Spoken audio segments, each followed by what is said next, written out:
Good morning. நீங்கள் பார்த்தீங்களா, daily காக்காய்க்கு biscuit வச்சுருவோம். அந்த 2 காக்காவும் ஒரு காக்கா தான் இருந்துச்சு. இந்த பிஸ்கட்டை எடுக்கவே இல்லை. ஏன்னா தனியாகவே சாப்பிடாது. ஏதாவது ஒரு காக்காயை கூப்பிட்டு நிறைய காக்கா வந்துடும். மழை பெஞ்சாலும் இன்னொரு காக்காய்க்கும் நம்ம இதை கொடுக்கணும் அப்படின்ட்டு இந்த காக்கா மழையில் நனைஞ்சுக்கிட்டே நிற்கிது. அதுக்கப்புறம் அந்த காக்கா எடுத்துகிட்டு போனதுக்கப்புறம் தான் இந்த காக்கா அந்த பிஸ்கட்டே எடுக்குது. எவ்வளோ ஒற்றுமை பார்த்தீங்களா? அதை பாருங்கள், இன்னொரு காக்கா வந்து அங்கே நிற்கிது பாருங்கள்.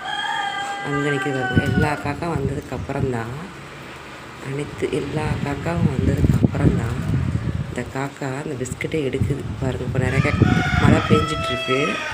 எவ்வளோ ஒற்றுமை பார்த்தீங்களா? மழை பெய்ய வச்சுக்கோங்களேன், ஒரு காக்கா வந்து நின்றுடும் பார்த்தீங்களா? இப்போ நிறையா காக்கா வரவும் தான் இந்த காக்கா வந்து இந்த பிஸ்கட்டையே எடுத்து சாப்பிடுது. இது வரைக்கும் மழை நின்றுட்டு இருந்துச்சு பார்த்தீங்களா? அடுத்த காக்கா வந்துடுச்சு.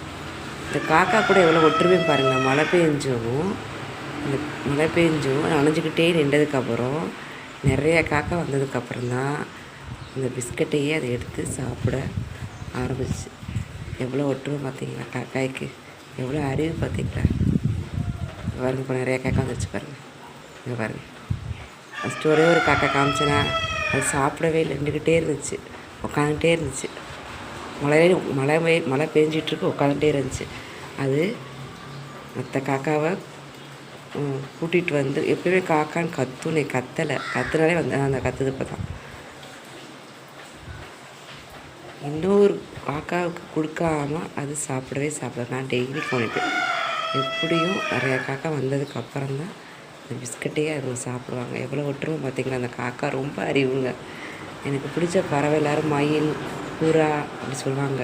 ஆனால் எனக்கு பிடிச்ச பறவை காகம் தான். அது ரொம்ப கூச்சமான பறவை. அது மட்டும் இல்லை, இன்னொருத்தவங்களுக்கு கொடுத்துட்டு தான் சாப்பிடுவது.